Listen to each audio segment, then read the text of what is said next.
Grazie. It's a pleasure to be here. Like you mentioned, I last joined this forum in 2005. Some of you may remember that year. Armed conflict was roiling Afghanistan and Iraq. Terrorists carried out horrific bombings in London, Sharm el-Sheikh, and Amman. A devastating earthquake hit Kashmir, and a hurricane thrashed New Orleans. I never imagined I'd look back on those days and think those were simpler times. And yet, today, we come together in a moment of profound uncertainty. It seems like everywhere we turn, we're met with something worse. Conflicts raging, climate changing, disruptive technologies emerging faster than even their creators can understand, economies struggling to provide opportunity for rising generations. And all of this against a backdrop of deep and divisive mistrust. Of course, trust in leaders and governments has been declining for years. But today, we are seeing something far more alarming: a loss of faith in the rules and moral standards meant to govern our world. Many of those global rules and standards were forged in response to brutal wars and bloodshed here in Europe. From the United Nations to the International Court of Justice to the UN Declaration of Human Rights, the world came together to establish norms for a future better than its past, a future based on the values of the UN Charter: peace, justice, and human rights. This global system remains a work in progress, but for people to trust in the enterprise, they need to believe in its integrity. And right now, for much of the global public, that integrity is in shreds. Looking at Israel's war in Gaza, they see a glaring double standard, or worse yet, a seeming abdication of any standards at all. The events of the past year are known to us all. On October 7th, Israel was attacked by Hamas, a violent escalation that shocked the world. 1,200 people were killed, more than 250 taken hostage. As the international community has affirmed, Israelis, like all peoples, have the right to live in peace and security. Since that time, Israel has responded by taking its blockade of Gaza to new inhumane levels and pummeling it with devastating force. The Gaza Strip, an area barely a third the size of Rome, has been hit with an estimated 70,000 bombs. That's more than all the bombs dropped on London, Hamburg, and Dresden throughout all of World War II. Over 40,000 Palestinians have been killed, the majority women and children. Nearly 100,000 more have been injured. This war has produced the largest cohort of child amputees in history. Doctors describe the horror of amputating on children too young to walk. According to Save the Children, over 20,000 children are estimated to be lost, detained, buried under the rubble, or in mass graves. Israel has put almost 90% of the Gaza Strip under evacuation orders, while repeatedly targeting areas it had declared to be safe. Near the entire population has been displaced at least once. Almost the entire population is facing acute food insecurity. Israel restricts and obstructs access to humanitarian aid while Palestinian children starve. It has been nearly 8 months since the International Court of Justice, the world's highest court, determined it was plausible that Israel is committing genocide in Gaza. And it has been 10 days since Israel launched a wide-scale military assault on the West Bank, inflicting further destruction and displacement on Palestinians living far from the Gaza Strip. For decades, beginning before last October, Palestinians have been subjected to a crushing criminal occupation. Palestinians too have the right to live in security and peace. And yet, here we are, still. Unimaginable civilian suffering is being normalized every day. But I ask you, try to imagine what it must be like to not be gathering here beside beautiful Lake Como, but to be a parent in Gaza. You've lost your home. And I don't just mean your house, but the photo albums, the well-worn armchair, your child's favorite blanket and first toy, everything that is familiar and comforting to you. You've moved your family again and again, so many times you've lost count. And yet, nowhere is safe. You've buried a child, another has lost a leg and half their weight. Your whole family is starving. You look toward the future and see a bleak horizon. No hospitals, no schools, not a single university still standing. Almost every neighborhood is wreckage and rubble and ruin. You spend your days waiting for meager food rations, for a ceasefire that never comes, for your turn to die. In the midst of a crisis, it can be difficult to see beyond it, but that is what this pivotal moment demands. Last year, the Washington Post columnist Karen Attiya wrote, "The last time millions of people were targeted and trapped based on their identity, the world said, never again." What is the world saying now? I ask you, would any Western population be expected to tolerate decades of occupation, oppression, and violence? Yet in Palestine, this injustice has been rationalized and allowed to go on in full view of the global community. Is the world saying that Israel's security is more important than anyone else's, and therefore nothing is off limits in its pursuit, that no level of Palestinian suffering is too high a price to pay? This devaluation of life must be called out what it is: anti-Palestinian racism. And if never again singles out some based on identity, then that promise has been broken.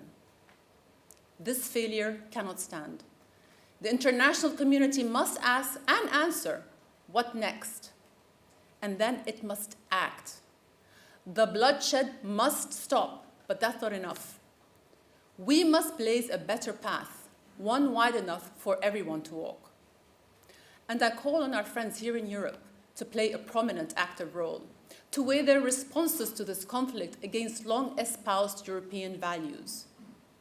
For years, Europe has positioned itself as a champion of international law and human rights, earning a goodwill, respect, and soft power around the world. Yet, what is the global South supposed to think when they see the West stand up for the people of Ukraine while leaving innocent civilians in Gaza to unprecedented collective punishment? What are they to think when global leaders express outrage at airstrikes on foreign humanitarian workers, but not on the desperate Palestinians those same aid workers are trying to support? What are they to think when the ICJ's advisory opinion that Israel's occupation is illegal is ignored by some and dismissed by others, even as Gaza's displaced children are being bombed in tents or killed by Israeli bullets to the head? What conclusions are people to draw about who matters, who doesn't, and why? More than hypocritical, the double standard is dehumanizing. It is cruel. And if it isn't racist, I don't know what is. It sends the message that many powerful nations see some people as less than. And it suggests that the global community is sanctioning a world, to borrow the words of ICC Chief Prosecutor Karim Khan, of grab what you can, do what you want, take what you will. Coming to you from the Middle East, I can tell you this is the world many in my region see today. And that is a very dangerous world. Because when international humanitarian law is applied selectively, when UN resolutions are discounted, when international courts are bullied and belittled, we have entered a new era of global disorder in which none of us are truly safe. Will the global community course correct or continue to edge toward chaos? What next?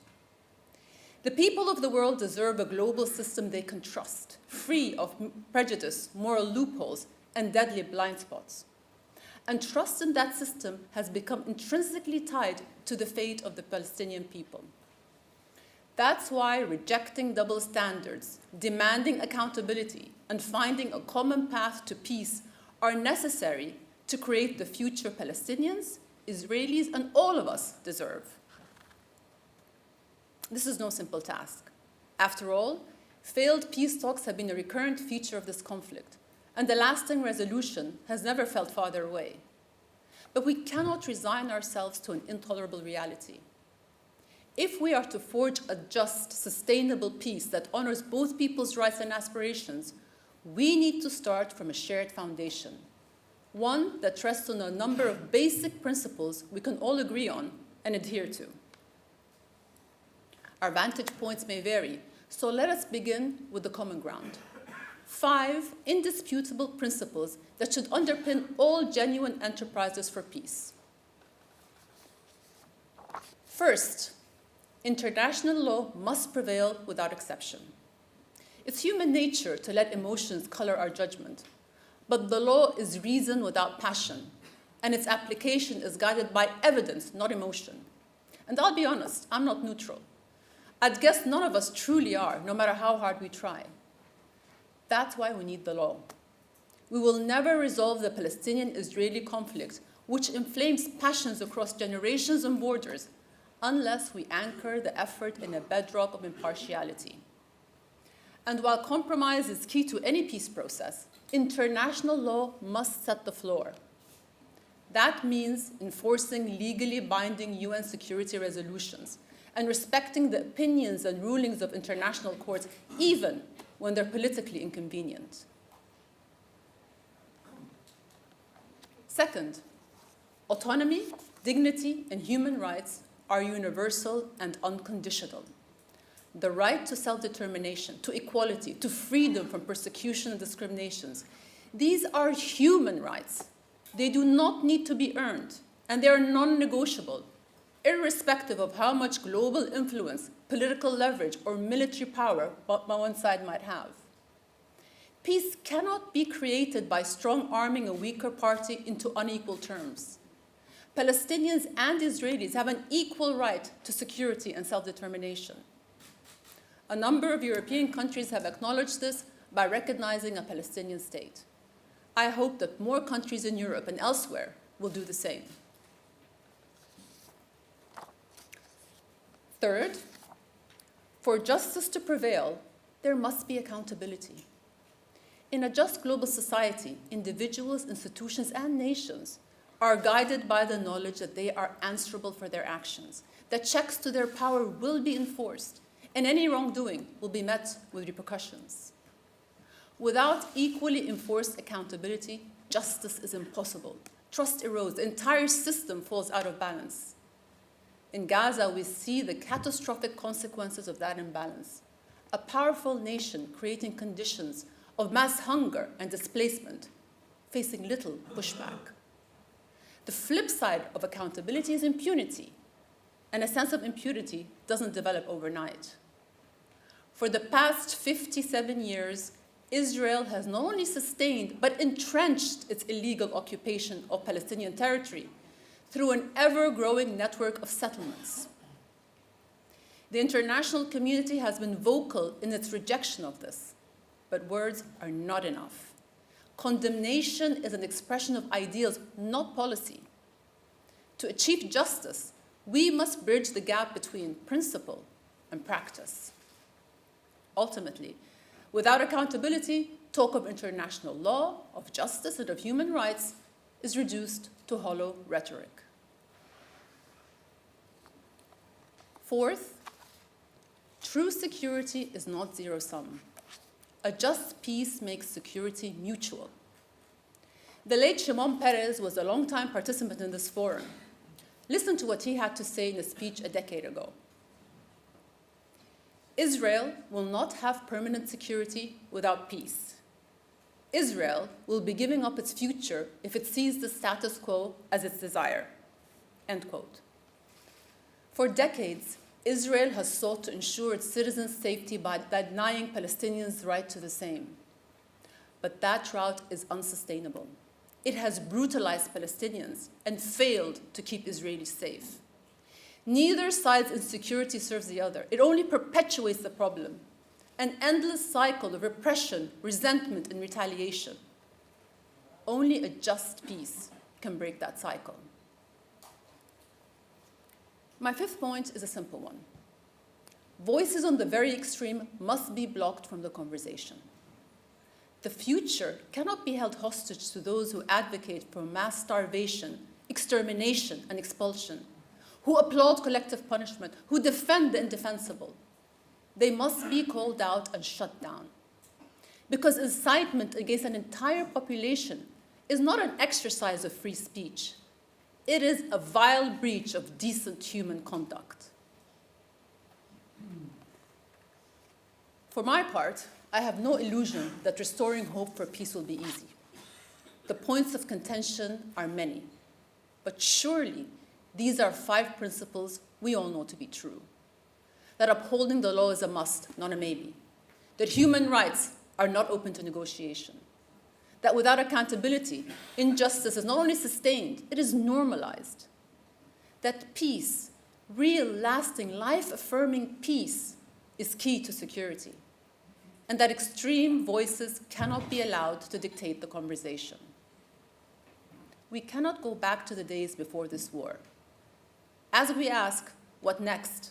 The answer cannot be more of the same. Europe can help promote a better way forward, one in which our international system yields fairness, not favoritism, where immutable ideas outweigh short-term interests, and where all stakeholders are more concerned with the human cost of war than the political cost of peace. Imagine reaping the benefits of that future. Imagine being a parent in that Palestine, in that Israel. No empty stomachs or empty seats at the table. No crippling sense of uncertainty. No reason for animosity between 2 peoples living side by side in the holy light of peace. In the words of Palestinian-American poet Naomi Shihab Nye, it's late, but everything comes next. Thank you all very much.